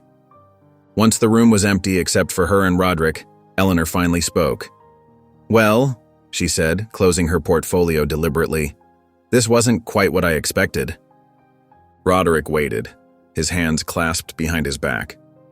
The impact is undeniable, she continued, choosing her words carefully. However, expanding this program won't be simple. The politics alone. She shook her head. The Judicial Committee isn't known for embracing change, and the budget constraints are significant. I understand the challenges, Roderick replied. Eleanor stood, smoothing her blazer. You've done good work here, Roderick, but good intentions aren't enough. You'll need more than touching stories to convince the committee. What would you suggest? Roderick asked. Data, numbers, concrete evidence of impact, she replied. And, she added with a hint of a smile, perhaps a strong ally on the committee itself. The late afternoon sun cast long shadows across Maple Street as Roderick Hayes parked his car in front of the weathered brick building where he spent his childhood. The neighborhood hadn't changed much in 50 years. The same cracked sidewalks, the same corner store with its faded awning, the same determined weariness that seemed to hang in the air. As he stepped out of his car, memories washed over him like a gentle tide. There, on that very corner, he had sold newspapers as a boy, counting every penny to help his mother make ends meet. The metallic taste of winter mornings came back to him, along with the ache in his fingers as he'd gripped those fresh printed papers. We may not have much, his mother used to say, her hands rough from cleaning other people's homes. But we have our dignity. She'd smooth his hair before dawn each morning, making sure he looked presentable for school despite their circumstances. A flash of memory hit him. Young Roderick at 12 standing in the public library, devouring law books during his lunch break. The other kids played outside, but he remained glued to those heavy volumes, dreaming of a future in a judge's robes. His stomach would growl, the half sandwich in his bag barely enough to quiet it, but his hunger for knowledge had been stronger. Walking slowly down the cracked sidewalk, Roderick passed Mrs. Peterson's old house, where he'd shoveled snow every winter for extra money. The property looked different now, its paint peeling and gutters sagging, but the concrete steps where he'd caught his breath between shoveling were exactly the same. Finally, he stood before number 247, his childhood home.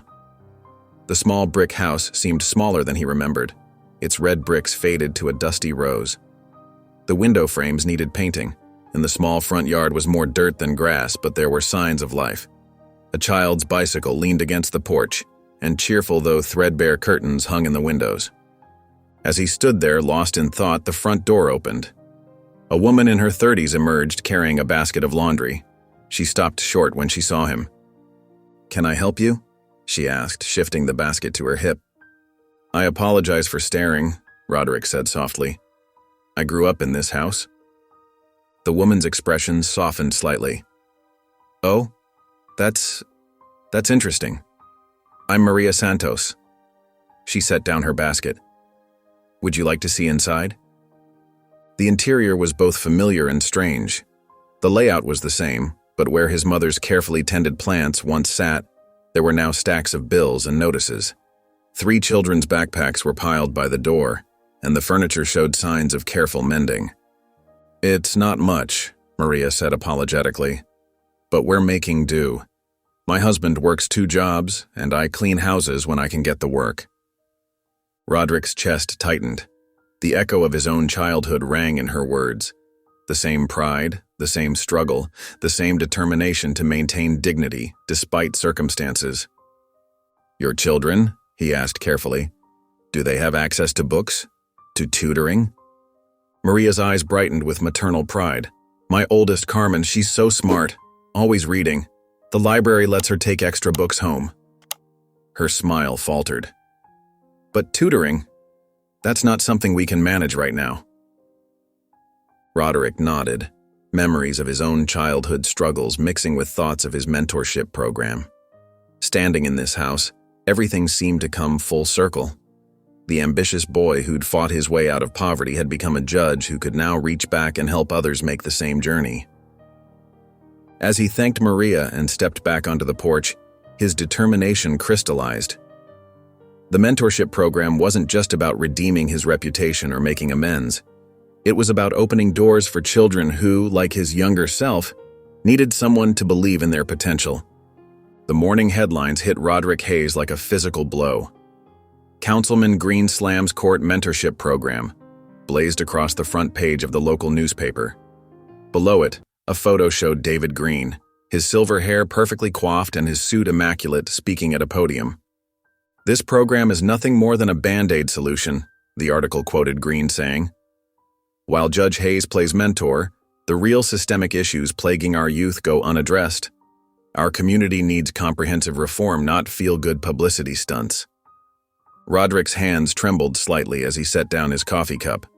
The words stung, particularly because they echoed his own private doubts. Around him, the courthouse buzzed with whispered conversations and sidelong glances. "Have you seen this?" Marcus Carter appeared in his doorway, holding up his own copy of the paper. "Green's been making the rounds on local news stations, too." Roderick nodded slowly. "He's not entirely wrong, Marcus. The program helps, but it's just a start." "So what are you going to do about it?" After a moment's consideration, Roderick picked up his phone and dialed Green's office. To his surprise, the councilman agreed to meet that afternoon. The meeting took place in Green's office, a spacious room with floor-to-ceiling windows overlooking the city. David Green sat behind his massive desk, his expression guarded but curious. "I appreciate you meeting with me," Roderick began, settling into a leather chair. "Your criticism of the program, I'd like to hear more." Green's eyebrows rose slightly. "You're not here to defend it?" "I'm here to listen," Roderick replied simply. "You mentioned systemic issues. What specific concerns do you have?" For the next hour, Green outlined his thoughts. The need for early intervention programs, better funding for schools in underprivileged areas, and support systems for struggling families. His passion was evident, and Roderick found himself nodding along. "These are all valid points," Roderick acknowledged. "What if we work together? The mentorship program could be expanded to include some of these initiatives." Green leaned back, studying Roderick carefully. "You're serious about this?" "Completely. I propose we hold a public forum. You and I can discuss these issues openly, get community input, and work on integrating your ideas into the program's expansion." "A public forum?" Green drummed his fingers on his desk. "That could be interesting." "It could also be productive," Roderick pressed. "You clearly care about these issues. Help me make the program better." After a long pause, Green nodded slowly. "All right, Judge Hayes, let's do it. But I warn you, I won't pull any punches in that forum." "I wouldn't expect you to," Roderick replied, standing to shake Green's hand. "That's exactly why I need your input." As they worked out the details with Green's staff, Roderick felt a mixture of anxiety and hope. The forum would be challenging, possibly even confrontational, but it represented a chance to strengthen the program and address its weaknesses head-on. Before leaving, Roderick turned back to Green. "Thank you for being willing to engage in this dialogue." Green's expression softened slightly. "You surprised me today, Hayes. I expected defensiveness. Instead, you're willing to listen and adapt. That's unexpected." Roderick smiled faintly. "I've learned a lot about listening lately, especially from the kids in our program." The community center buzzed with nervous energy as people filed into the large meeting room. Roderick Hayes stood at the side of the stage, adjusting his tie for the third time. The room was packed, with local media stationed at the back and familiar faces scattered throughout. Marcus Carter, Eleanor Marsh, and even William and Lily Hayes had come to show their support. David Green took the podium first, his voice commanding attention. "We cannot ignore the deeper issues affecting our youth," he began, laying out statistics about poverty, educational inequality, and systemic barriers. His presentation was polished and convincing, drawing murmurs of agreement from the crowd. When it was Roderick's turn, he approached the podium slowly. His hands trembled slightly as he placed his prepared notes on the lectern, then pushed them aside. The room fell silent. "A few months ago," he began, his voice soft but steady, "I was exactly the kind of judge that perpetuated these problems Councilman Green speaks of. I made decisions based on efficiency rather than empathy. I valued rules over understanding, and yes, I made serious mistakes that hurt families in our community. The silence in the room deepened. Roderick could see Green watching him intently. But then, Roderick continued, his voice growing stronger. A 6-year-old girl stood up to me in my own courtroom. She showed me what real courage looks like. Through her and through every student in our mentorship program, I've learned that transformation is possible, not just for them, but for all of us. As Roderick described the program's impact, sharing stories of students finding their voice and purpose, movement near the back of the room caught his attention. Mia Carter was working her way through the crowd, her father Marcus watching with surprise as she approached the stage. Without hesitation, Mia climbed the steps and stood beside Roderick. Her small hand slipped into his, and she looked up at him with encouraging eyes. "May I say something?" she asked, her voice carrying through the microphone. The audience stirred, and Roderick nodded, stepping aside to let her speak. Mia stood on tiptoes to reach the microphone. "My mom died last year," she began, her clear voice filling the room. "I was really sad and angry. I didn't want to talk to anyone. But then I met Judge Hayes, even though we didn't like each other at first." Gentle laughter rippled through the crowd. Mia smiled and continued. "The mentorship program helped me find my voice again. Judge Hayes taught me that it's okay to be sad, but it's also okay to be strong. Now I help other kids who are going through hard times, just like my mom always did." Tears glistened in many eyes throughout the room. David Green sat forward in his chair, his earlier skepticism visibly softening. "We need this program," Mia concluded simply, "and we need more people like Judge Hayes who aren't afraid to admit when they're wrong and try to make things better." The applause started slowly, then built to a thunderous standing ovation. Roderick placed a gentle hand on Mia's shoulder, his own eyes misty with emotion. David Green approached the podium, clearing his throat. "I came here today prepared to challenge this program," he admitted, "but what I've witnessed, particularly from this remarkable young lady, has convinced me that I was wrong. This program isn't just a band-aid, it's a foundation for real change." He turned to Roderick, extending his hand. "Judge Hayes, I'd like to offer my full support for expanding the mentorship program. Let's work together to make it even stronger." The small Italian restaurant buzzed with quiet conversation as Roderick Hayes sat across from his son William and granddaughter Lily. The intimate booth felt both cozy and intimidating. Candlelight flickered across their faces, casting warm shadows that somehow made the moment feel less daunting. "I remember when we used to come here," William said softly, breaking the silence. "Every Sunday after church." Roderick nodded, his throat tight. "Your mother always ordered the fettuccine." "And I would steal her garlic bread," Lily added with a small smile, smoothing her napkin on her lap. The waiter brought their drinks, giving them a moment to gather their thoughts. Roderick took a deep breath, setting aside his usual need to control the conversation. "I've missed so much," he admitted, his voice rough with emotion. "Lily's graduation, your promotion at the firm, William." He paused, meeting his son's eyes. "I was so focused on being right, on maintaining my image of authority, that I forgot what really matters." William's expression softened slightly. "The mentorship program, it's different than your other projects. You seem different." "I am different," Roderick said. "Or trying to be.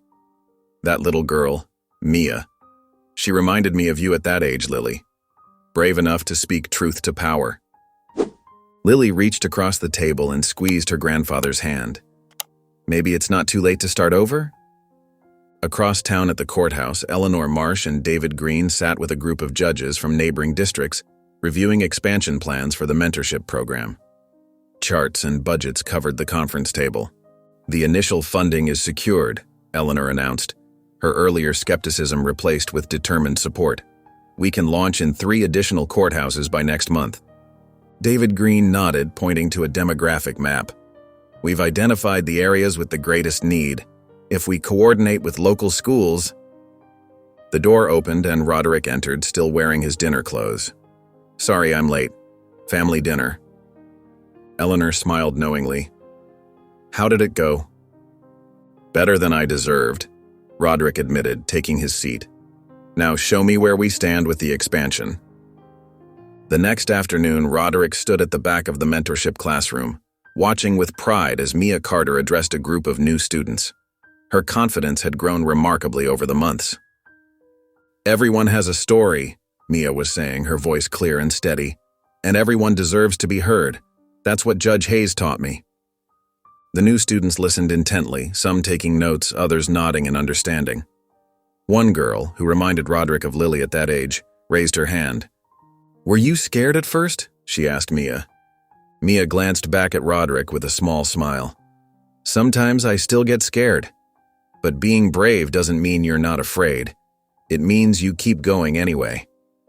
Roderick felt his chest tighten with emotion as he watched Mia guide the students through their first session. Her natural leadership abilities shone through, tempered with the same compassion that had first opened his eyes to the possibility of change. "Remember," Mia continued, "we're not just here to learn about the law. We're here to learn about ourselves, about each other, and about how we can make things better." The students began sharing their own stories, each one opening up under Mia's gentle guidance. Roderick watched as the same transformation he had experienced began to take root in these young minds, proving that the program's impact would continue to grow beyond anything he had initially imagined. The courthouse's grand hall buzzed with excitement as people gathered for the mentorship program's celebration. Decorative banners hung from the marble columns, and rows of chairs faced a wooden podium where Mia Carter stood, adjusting her note cards with steady hands. "When I first met Judge Hayes," Mia began, her voice clear and confident, "I thought he was the scariest person I'd ever seen." Gentle laughter rippled through the audience. "But now I know that sometimes the scariest people are just waiting for someone to help them be brave." Roderick Hayes sat in the front row beside Marcus Carter, feeling a familiar tightness in his throat. Mia's words touched something deep within him, reminding him of how far they'd both come. "My dad always says that justice isn't just about following rules," Mia continued, smiling at Marcus. "It's about helping people find their way back to what's right. Judge Hayes showed me that's true.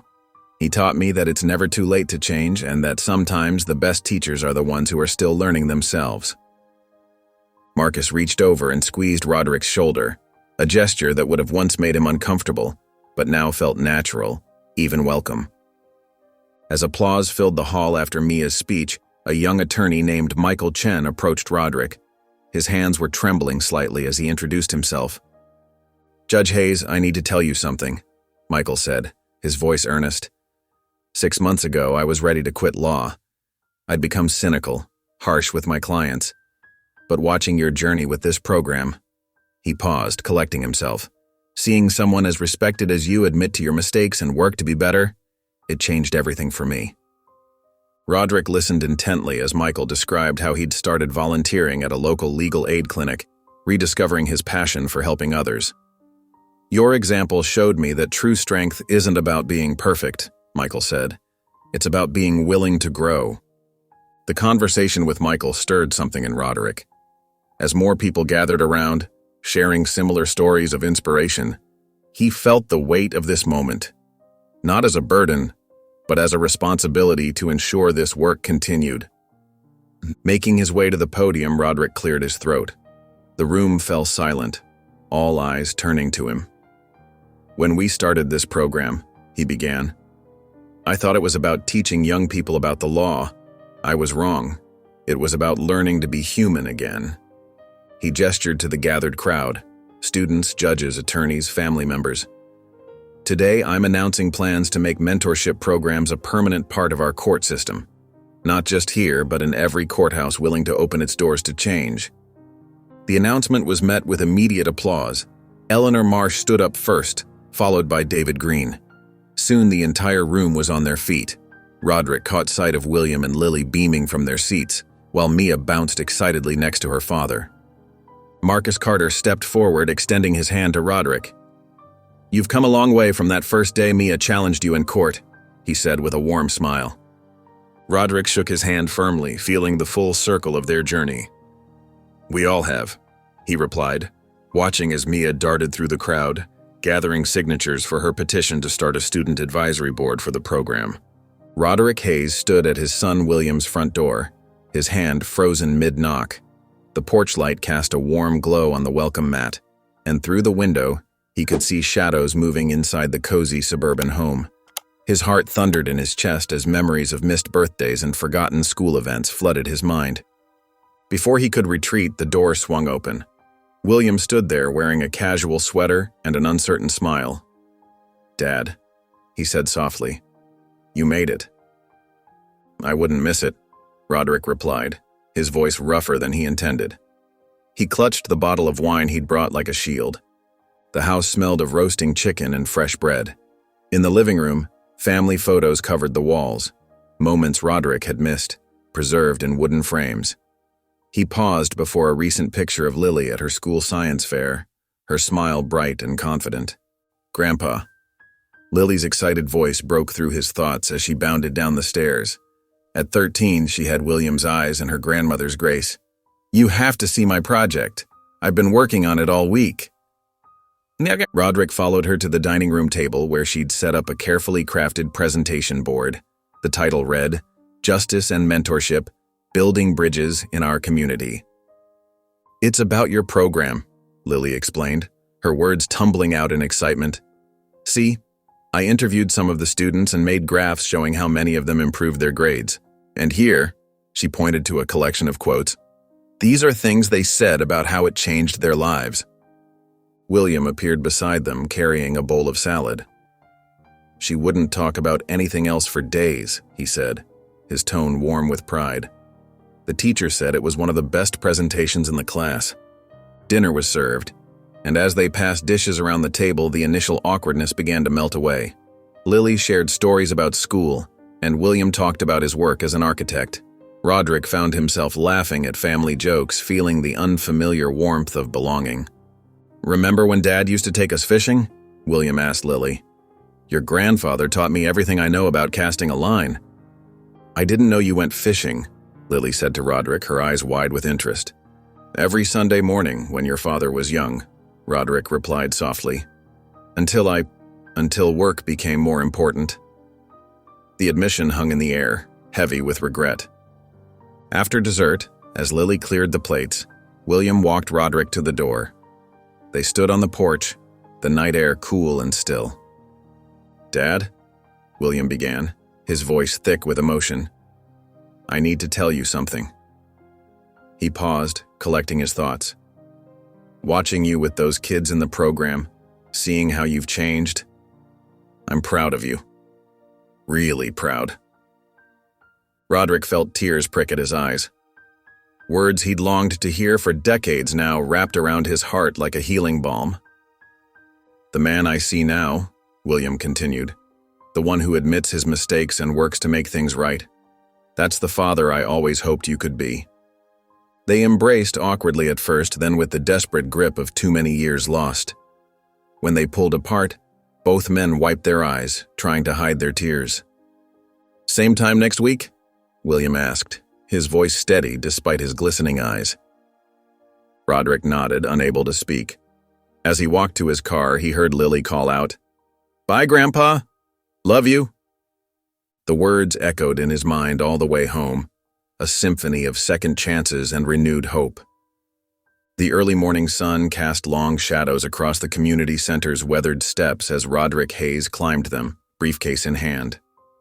The building, once a neglected structure in one of the city's poorest neighborhoods, now buzzed with renewed energy. Through the windows, he could see students gathering for the day's mentorship session. Inside, the walls were freshly painted in bright colors, decorated with student artwork and inspirational quotes, a far cry from the sterile courthouse environment he was used to. The sound of excited chatter and laughter echoed through the hallways. "Judge Hayes," Marcus Thompson, the center's coordinator, hurried over. "The students are so excited about today's mock trial exercise." Roderick watched as teenagers filed into the main room, some wearing borrowed suit jackets that were slightly too big or too small. Their eyes shone with determination and purpose. In the corner, two students practiced their opening statements, gesturing with the passion he remembered from his early days in law. A woman approached him, her work uniform suggesting she'd come straight from her night shift. Judge Hayes, I'm Maria Ramirez. Her eyes were tired but bright. My son Carlos is in your program.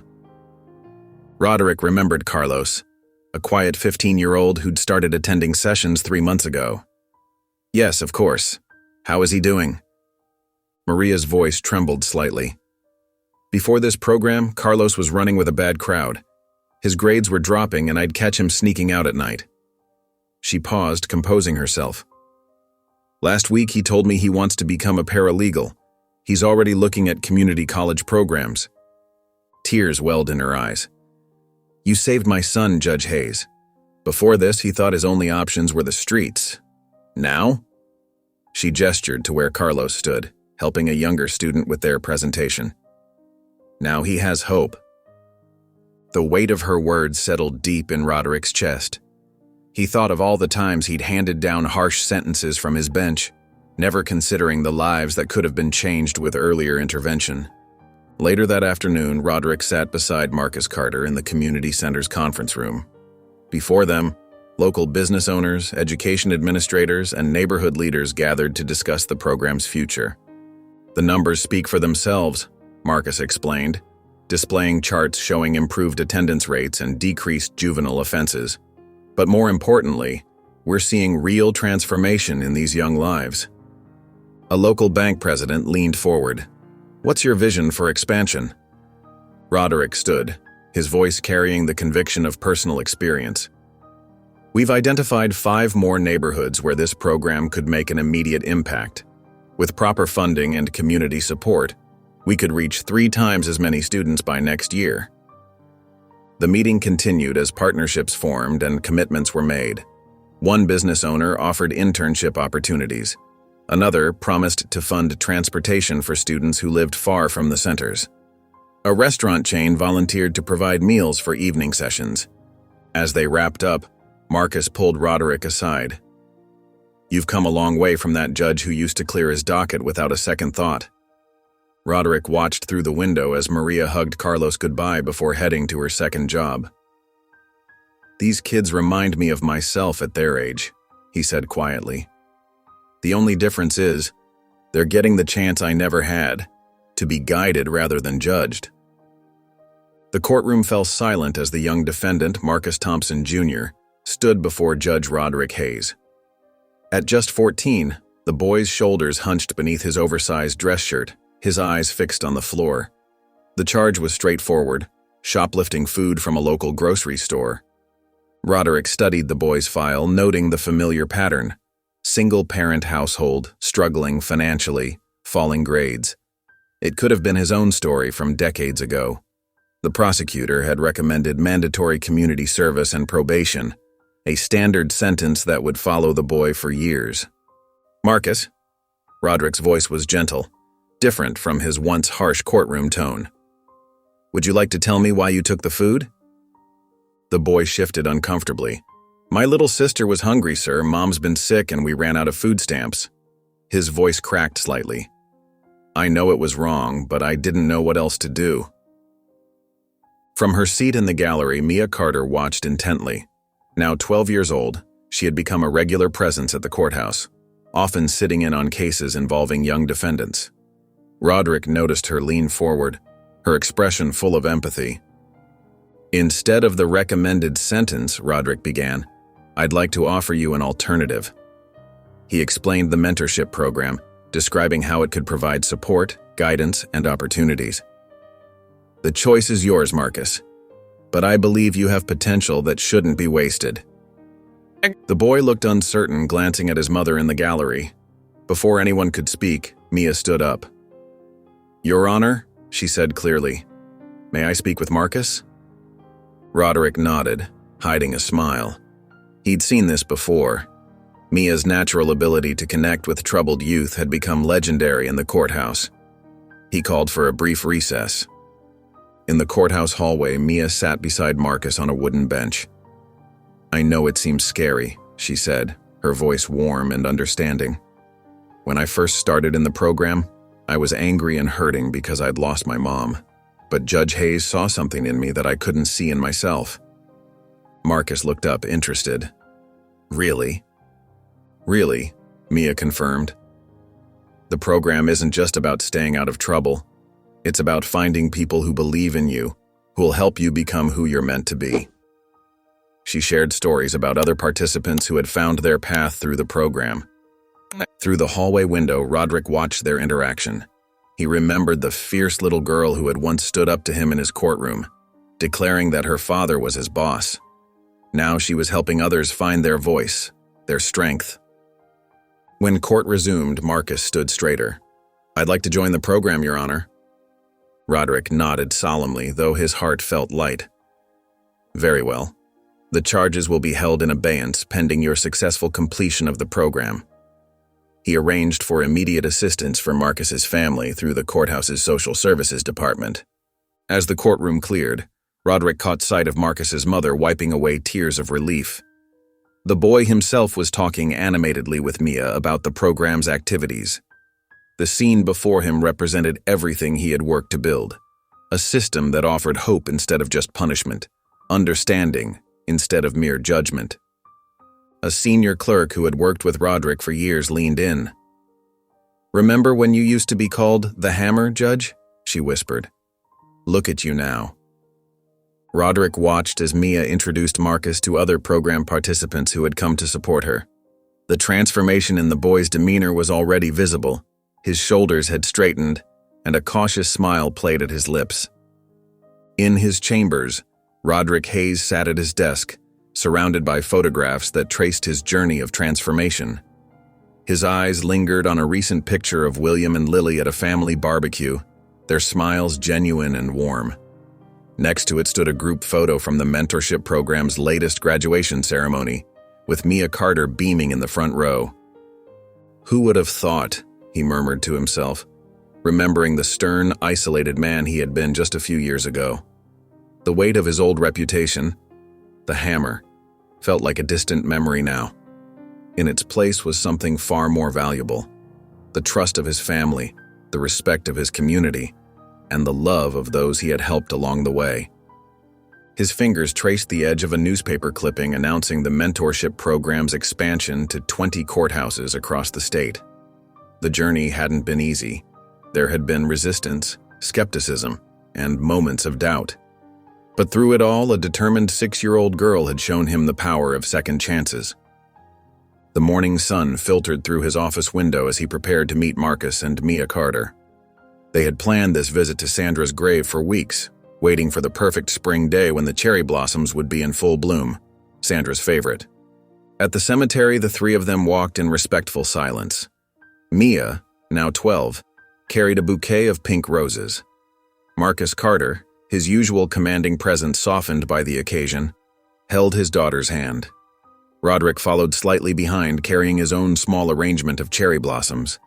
Sandra's headstone was simple but elegant, much like the woman herself, from what Roderick had learned through stories shared by Marcus and Mia. They placed their flowers carefully at the base of the stone. "Mom would have loved the mentorship program," Mia said softly, her voice steady despite the tears in her eyes. "She always said that everyone deserves a chance to be heard." Marcus squeezed her shoulder. "She certainly taught me that," he said, glancing at Roderick. "And I think she would be proud to see how her lesson has spread." Roderick knelt beside the grave, touched by the moment's profound significance.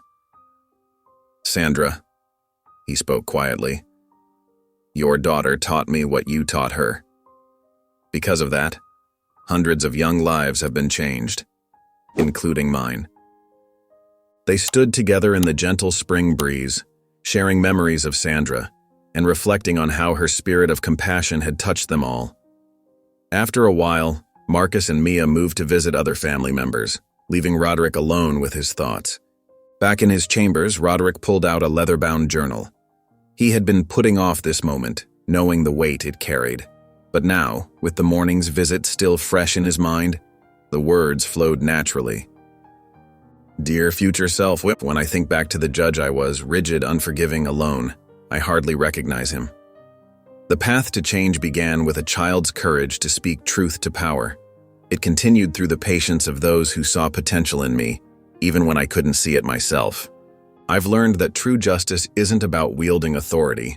It's about understanding humanity. Every person who stands before me carries their own story, their own struggles, their own potential for growth.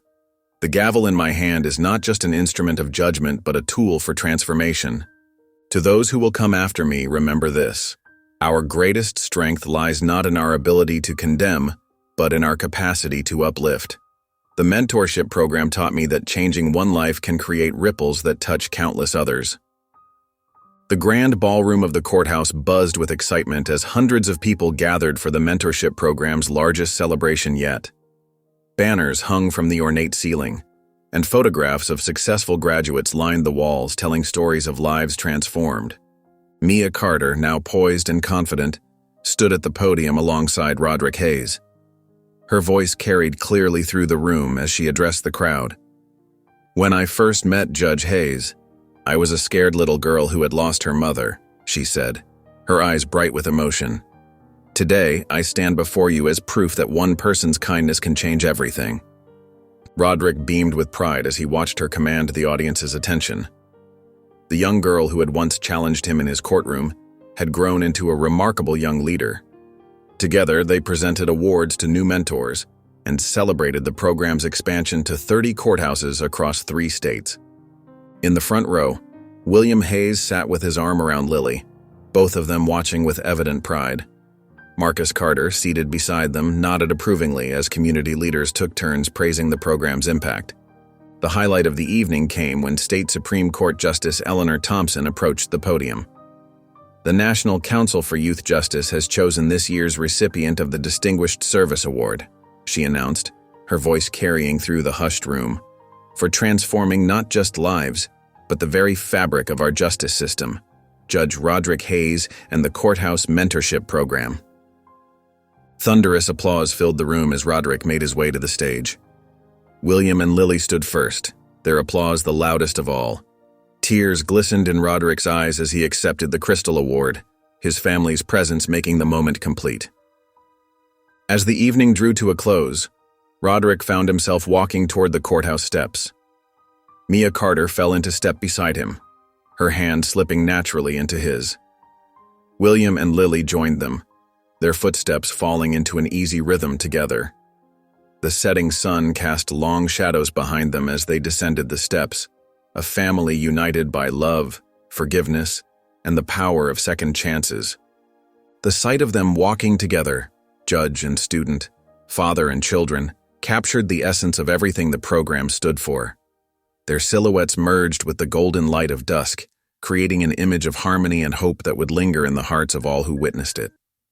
If you enjoyed the story of Judge Roderick and Mia, I handpicked this next story that will touch your heart.